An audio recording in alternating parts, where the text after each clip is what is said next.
Hello student, आज हम पढ़ेंगे 16 चैप्टर बृहददेशी के बारे में। बृहददेशी का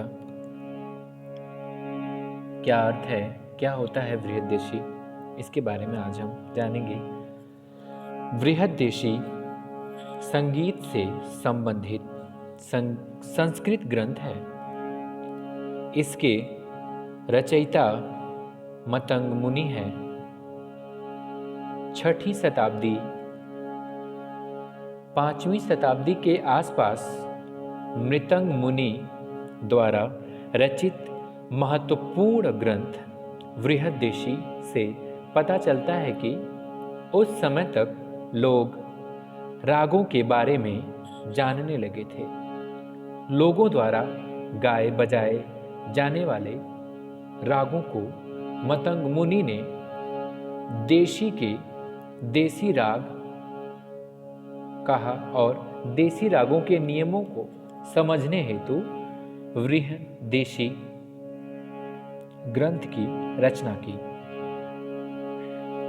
मतंग ही पहले व्यक्ति थे जिन्होंने अच्छी तरह से सोच विचार कर पाया कि 4 या 5 स्वरों से कम में राग नहीं बन सकता।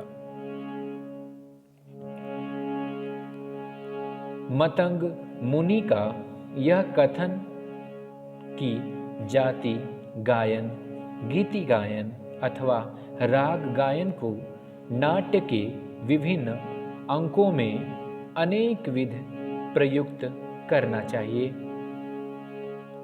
आज के नाट्य दर्शकों के लिए विचारणीय बिंदु है। मतंग के समय में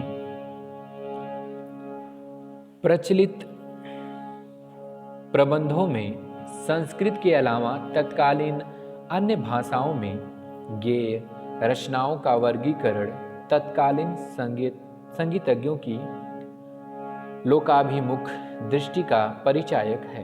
संगीत के सर्वग्राही स्वरूप का प्रतिपादन सारंग देवकृत संगीत रत्नाकर से पूर्व भी अनेक बार किया गया है। आचार्य मतंग ने अपने ग्रंथ बृहददेशी के देशी उत्पत्ति प्रकरण में नाद की व्याख्या करते हुए बताया है कि नाद के बिना कोई संगीत या संगीत सृजन नहीं। न नादेन बिना गीतं, न नादेन बिना स्वरा, न नादेन बिना नृतं, तस्मान्नादात्मकं जगत। इसका अर्थ यही है कि नाद के बिना कोई संगीत का सृजन संभव ही नहीं है। जैसे हम जब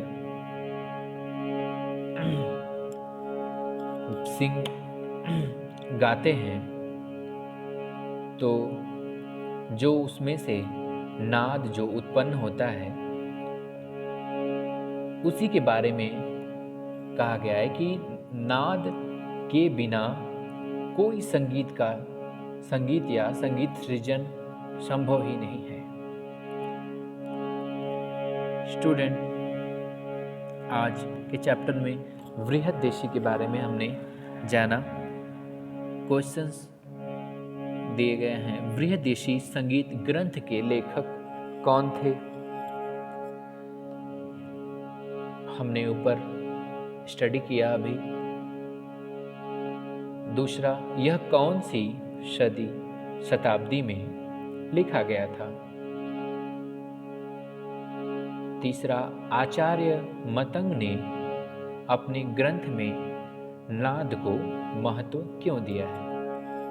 इन तीनों क्वेश्चंस के बारे में आपको लिखने हैं।